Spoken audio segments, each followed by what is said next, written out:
हाँ, हूँ मैं जोरू का गुलाम। अरे देखो देखो, फिर बीवी के पीछे थैला उठाए घूम रहा है। पूरा जोरू का गुलाम बन गया है। गली के नुक्कड़ पर बैठे शर्मा जी ने जैसे ही मेरे पति रोहन को सब्जियों का बैग उठाए देखा, हमेशा की तरह एक और ताना मार दिया। उनके साथ बैठे बाकी लोग भी हंस पड़े। रोहन ने तो बस मुस्कुरा दिया, लेकिन उनके इन शब्दों से मेरा चेहरा उतर गया। दिल में एक अजीब सी टिस उठी। मुझे हर बार यही लगता कि कहीं मेरी वजह से, मेरे आराम की वजह से रोहन लोगों की नज़रों में छोटा तो नहीं हो रहा। हमारी शादी को 3 साल हो चुके थे। हम दोनों ही वर्किंग थे। सुबह की भाग दौड़, ऑफिस का तनाव और फिर घर की जिम्मेदारियां, जिंदगी किसी मशीन की तरह चल रही थी। लेकिन इस मशीन जैसी जिंदगी में रोहन ने मुझे कभी भी अकेला महसूस नहीं होने दिया। सुबह वह खुद उठकर चाय बनाता, कभी कपड़े धो देता, तो कभी रात को थक कर आने पर खाना भी बना लेता। लेकिन हमारे इस प्यारे से तालमेल को हमारा मोहल्ला अजीब नज़रों से देखता था। जब भी रोहन घर के कामों में मेरा हाथ बटाता, पीठ पीछे फुसफुसाहटें शुरू हो जाती। बीवी ने काबू कर लिया है इसे।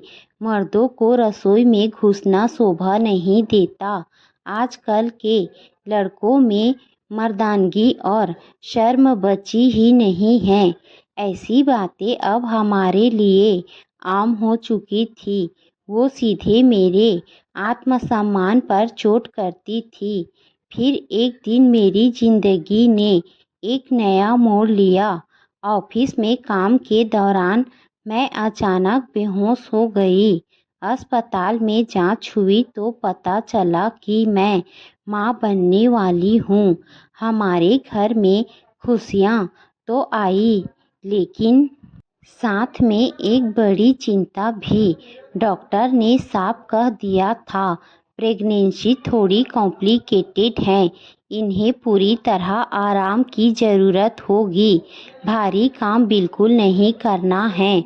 उस दिन के बाद से तो रोहन पूरी तरह बदल गया। उन्होंने जैसे मेरी हर तकलीफ को अपनी जिम्मेदारी बना लिया। वह सुबह मुझसे भी पहले उठकर मेरे लिए पौष्टिक नाश्ता बनाते, समय पर दवाइयाँ देते, फिर दिन भर ऑफिस में काम करते और रात को आकर थकने के बावजूद मेरे सूजे हुए पैरों की मालिश भी करते। लेकिन दुनिया को तो बस तमाशा देखना था। उन्हें हमारी मजबूरियों और प्यार से क्या वास्ता। एक शाम रोहन मेडिकल स्टोर से मेरी दवाइयाँ लेकर लौट रहे थे कि पीछे से फिर वही जानी पहचानी आवाज़ गूंजी, लो आ गया जोरू का गुलाम। रोजाना हंसकर टाल देने वाले रोहन इस बार रुक गए। उन्होंने पलटकर नुक्कड़ पर बैठे उन लोगों की तरफ देखा। उनकी आंखों में कोई गुस्सा या नफरत नहीं थी, बस एक गहरी थकान और ठहराव था। वह धीरे से बोले, हाँ हूँ मैं जोरू का गुलाम, क्योंकि जब मेरी माँ बीमार होती थी तब मेरे पिता भी उनके लिए खाना बनाते थे। मैंने अपने घर में हमेशा यही सीखा है कि रिश्तों में और प्यार में बराबरी होती है, हुकूमत नहीं। रोहन के इन शब्दों ने जैसे वहाँ के पूरे माहौल को शून्य कर दिया। वह रुके नहीं, आगे बोले, अगर मेरी पत्नी मेरे बच्चे को अपनी जान जोखिम में डालकर इस दुनिया में ला सकती है, 9 महीने उस दर्द को सह सकती हैं तो क्या मैं उसके लिए 2 वक्त का खाना नहीं बना सकता? अगर उसका यह मुश्किल वक्त मेरा नहीं है, अगर मैं उसका दर्द नहीं समझ सकता तो फिर मुझे पति कहलाने का कोई हक नहीं है। वहाँ बैठे किसी भी शख्स के पास रोहन की इस बात का कोई जवाब नहीं था। सबके सिर शर्म से झुक गए। मैं कुछ ही दूरी पर खड़ी यह सब सुन रही थी। मेरी आंखों से आंसू बहने लगे, लेकिन यह आंसू दुख के नहीं, गर्व के थे।